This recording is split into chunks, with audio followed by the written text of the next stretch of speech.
Olá, bora ler a Bíblia comigo?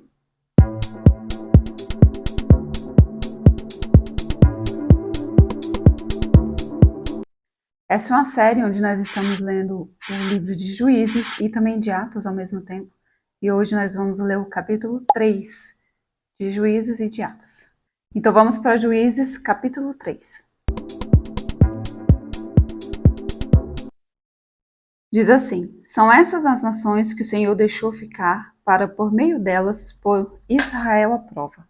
Isto é, para provar todos os israelitas que não sabiam de todas as guerras de Canaã. Ele fez isso tão somente para que as gerações dos filhos de Israel conhecessem a guerra, para lhes ensinar a guerra, pelo menos as gerações que anteriormente não sabiam disso. Eu vou marcar esse versículo aqui.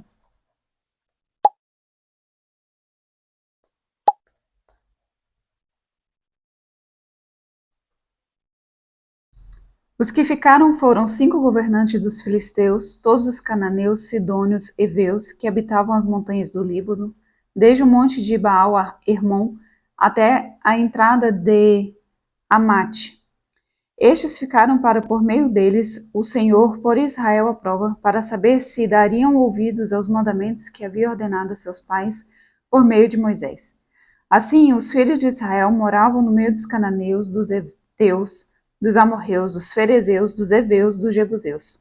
Tomaram de suas filhas para si por mulheres e deram as suas próprias aos filhos deles, e rendiam cultos aos deuses. Os filhos de Israel fizeram o que era mal aos olhos do Senhor, e se esqueceram do Senhor, seu Deus, e renderam culto aos Baalins e ao poste da deusa Asserá. Então a ira do Senhor se acendeu contra Israel, e ele os entregou nas mãos de Cusã-Risataim, rei da Mesopotâmia. E os filhos de Israel serviram Cusã-Risataim durante 2 anos. Os filhos de Israel clamaram ao Senhor, e o Senhor lhes suscitou um libertador que os libertou. Otiniel, filho de Kenaz, que era irmão de Calebe, e mais novo do que ele. O Espírito do Senhor veio sobre ele, e ele se tornou juiz de Israel. Foi para a guerra, e o Senhor lhe entregou nas mãos de Cusã-Risataim, rei da Mesopotâmia, contra o qual ele prevaleceu. Então a terra ficou em paz durante 40 anos. Otiniel, filho de Kenaz, morreu. Os filhos de Israel tornaram a fazer o que era mal aos olhos do Senhor. Por isso o Senhor deu poder a Eglon, rei dos Moabitas, contra Israel, porque fizeram o que era mal aos olhos do Senhor. Eglon se juntou com os filhos de Amon e os amalequitas, foi e derrotou Israel. E eles se apoderaram da cidade das palmeiras. E os filhos de Israel serviram Eglon, rei dos Moabitas, durante 18 anos. Então os filhos de Israel clamaram ao Senhor, e o Senhor lhes suscitou um libertador. Eude, homem canhoto, filho de Gerá, benjamita. Por meio dele, os filhos de Israel enviaram tribo a Eglon, rei dos Moabitas. Eude fez para si um punhal de 2 gumes, do comprimento de quase meio metro, e cingiu debaixo da sua roupa do lado direito. Então ele levou os tributos a Eglon, rei dos Moabitas. Eglon era um homem muito gordo. Depois de entregar os tributos, Eude saiu com os carregadores do tributo. Ele, porém, voltou ao ponto em que estavam as imagens de escultura ao pé de Gilgal e disse ao rei: Tenho uma palavra secreta para o Senhor, ó rei. O rei disse: Cale-se. Então todos os que estavam com o rei saíram de sua presença. Eude entrou numa sala de verão que o rei tinha só para si, e onde ele estava sentado. Eude disse: Tenho uma palavra de Deus para o Senhor. E Eglon se levantou da cadeira. Então Eude estendeu a mão esquerda, puxou seu punhal do lado direito e o cravou na barriga do rei, de tal maneira que entrou também o cabo com a lâmina. E porque não tirou o punhal da barriga, a gordura se fechou sobre ele. Eude saiu por uma portinhola, passou para a antessala, depois de fechar e trancar as portas atrás de si.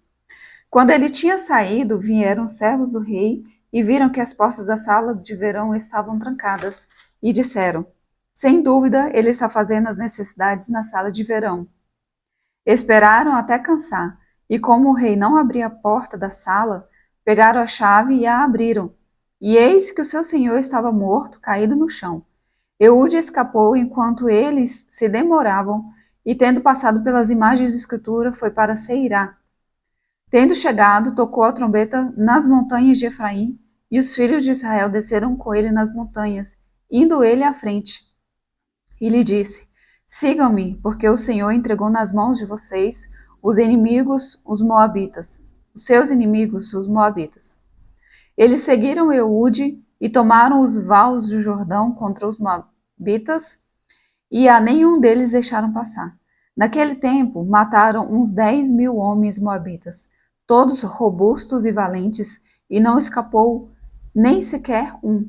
Assim, naquele dia, Moabe foi subjugado por Israel, e a terra ficou em paz durante 80 anos. Depois de Eude veio Sangar, filho de Anate, que matou 600 filisteus com uma aguilhada de bois, e também ele libertou Israel. O livro de Juízes é todo isso, contando sobre a queda do povo de Israel, o arrependimento do povo de Israel e Deus socorrendo Israel. Juízes todinho. E aí, sempre para socorrer Israel, Deus levantava um juiz para resgatar o povo, para salvar o povo. Bom, bora para Atos 3. Fala assim: Pedro e João estavam se dirigindo ao templo para a oração de 3 horas da tarde.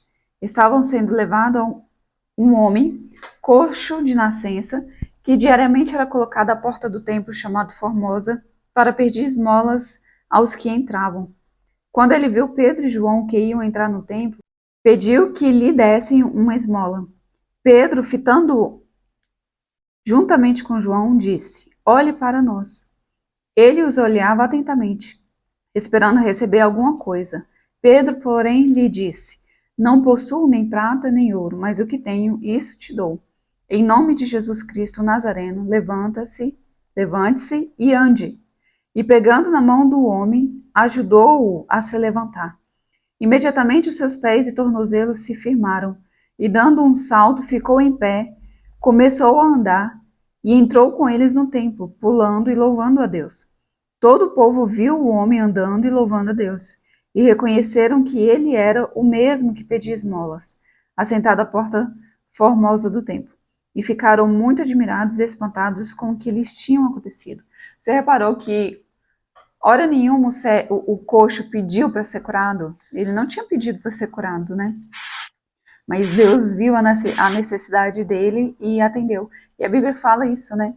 Diz que Deus sabe das nossas necessidades, mesmo antes da gente pedir. E é muito curioso, eu vou abrir um parênteses aqui para falar uma coisa.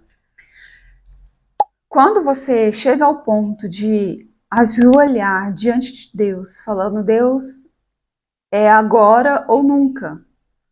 É agora, Senhor, que eu preciso do socorro, tem que ser agora, o milagre tem que ser agora. E simplesmente acontece, e a coisa acontece. Não sei se vocês viram o testemunho da menina que fala do Deus da bolachinha. Ela disse que ela estava sem dinheiro, tinha se mudado para Goiânia e ela tinha um costume, o hábito de comer aquelas bolachinhas de sal, de água e sal, de manhã. E ela não tinha dinheiro para comprar aquelas bolachinhas, nem bolachinha e nem nada, né? E ela estava ali sem dinheiro. Então, ela estava começando a ter um relacionamento com o pai biológico dela. Ela teve coragem de pedir para ele. E o pai dela não se disponibilizou a ajudar. E aí ela falou: gente, por que eu estou pedindo para ele? Eu tenho um pai, eu já tenho um pai. Então por que eu estou pedindo para ele? Eu tenho um pai. E então eu me ajoelhei na minha cama e eu orei, falei: então ela se ajoelhou e pediu para Deus. Falei: Senhor, ela falou: Senhor, não tenho nada. ela pediu providência. E junto com aquela providência, ela falou para Deus que ela queria também a bolachinha dela. Ela falou: o senhor sabe que eu gosto daquela bolachinha. Mas, na verdade, a única coisa que eu queria era que o senhor preparasse a minha bolacha de me comer amanhã. O senhor sabe que eu amo. Eu não terminei de falar as palavras, eu levantei. Eu não vou conseguir fazer esse vídeo sem chorar. Meu Deus, eu já tô chorando arroz. Eu levantei da oração com meu vizinho me chamando, senhor. Ela orando ainda, alguém tocou a campainha e era o vizinho dela e ele estava com a mão cheia de sacolas, cheia de sacolas de feira. O senhor tinha feito uma feira e levado para ela. E quando ela viu, dentro da sacola tinha muitas frutas, verduras, e no fundo de uma das sacolas tinha também o pacote de bolacha. Quando eu abri a sacola de maçã e eu mexi um pouquinho, lá no fundo tinha um pacote de bolacha de sal. Mas você vê, antes que ela se ajoelhasse para pedir, Deus já tinha movimentado aquele senhor para ir na feira, fazer as compras, para você ver, muito antes.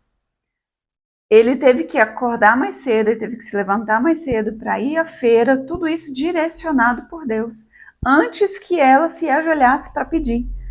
Então, Deus sabe do que a gente realmente precisa antes mesmo que a gente peça. Deus ama que a gente pede. Eu, lendo a Bíblia, tenho mais certeza do que nunca de que Deus ama que a gente pede. Deus ama que a gente demonstre essa dependência, que a gente depende dele. Nós dependemos do Senhor, ele é o nosso Pai. E então, quando você chega no ponto de socorro, tenha certeza de que Deus já está trabalhando. Deus já estava trabalhando há muito tempo para que aquilo chegasse para você na hora certa. Tá? Não deixe de pedir. Mas quando pedir, tenha certeza que Deus sabe o que é melhor para você e Ele já está trabalhando a seu favor. Tá? Esse coxo, ele não pediu para ser curado. Mas Deus sabe do que ele precisava. E outra, para que o nome dele fosse glorificado. Deus não desperdiça milagre, Deus não desperdiça cura, Deus não desperdiça. É para algum objetivo e o objetivo sempre é para que o nome dele seja glorificado. Continuando aqui o verso 11. Enquanto aquele homem ainda se mantinha ao lado de Pedro e João, todo o povo perplexo correu para junto deles no pórtico chamado de Salomão. Quando Pedro viu isso, dirigiu-se ao povo dizendo: Israelitas, por que vocês estão admirados com isto? Ou por que estão com os olhos fixos em nós, como se pelo nosso próprio poder ou piedade tivéssemos feito este homem andar? O Deus de Abraão, o Deus de Isaque, o Deus de Jacó, o Deus dos nossos pais, glorificou o seu servo Jesus, a quem vocês traíram e negaram diante de Pilatos, quando este já havia decidido soltá-lo. Vocês negaram o santo e o justo e pediram que fossem solto um assassino. Vocês mataram o autor da vida, a quem Deus ressuscitou dentre os mortos, do que nós somos testemunhas. Pela fé no nome de Jesus é que esse mesmo nome fortaleceu a este homem que vocês estão vendo, e bem conhecem. Sim, a fé que vem por meio de Jesus deu a este homem saúde perfeita na presença de todos vocês. E agora, irmãos, eu sei que vocês fizeram isso por ignorância, mas também as suas autoridades o fizeram. Mas Deus assim cumpriu o que tinha anunciado anteriormente pela boca de todos os profetas, que o seu Cristo havia de padecer. Portanto, arrependam-se e se convertam para que sejam cancelados os seus pecados, a fim de que, da presença do Senhor, venham tempos de refúgio e que ele envie o Cristo que já foi designado para vocês, a saber, Jesus, ao qual é necessário que o céu receba até os tempos da restauração de todas as coisas, de que Deus falou por boca dos seus santos profetas desde a antiguidade. Porque Moisés disse: O Senhor Deus fará com que do meio dos seus do meio dos irmãos de vocês se levante um profeta semelhante a mim, e esse vocês ouvirão em tudo o que ele lhes disser. Quem não der ouvidos a esse profeta será exterminado do meio do povo. E todos os profetas, a começar com Samuel, assim como todos os que falaram depois dele, também anunciaram estes dias. Vocês são os filhos dos profetas e da aliança que Deus estabeleceu com o pai de vocês, dizendo a Abraão: na sua descendência serão abençoadas todas as nações da terra. Tendo Deus ressuscitado o seu servo, enviou-o primeiramente a vocês para abençoá-los, no sentido de que cada um abandone as suas maldades. Que o Espírito Santo possa gravar essa mensagem no coração de vocês e que possa surtir efeito e florescer, crescer, prosperar na vida de vocês, essa palavra. Até a próxima.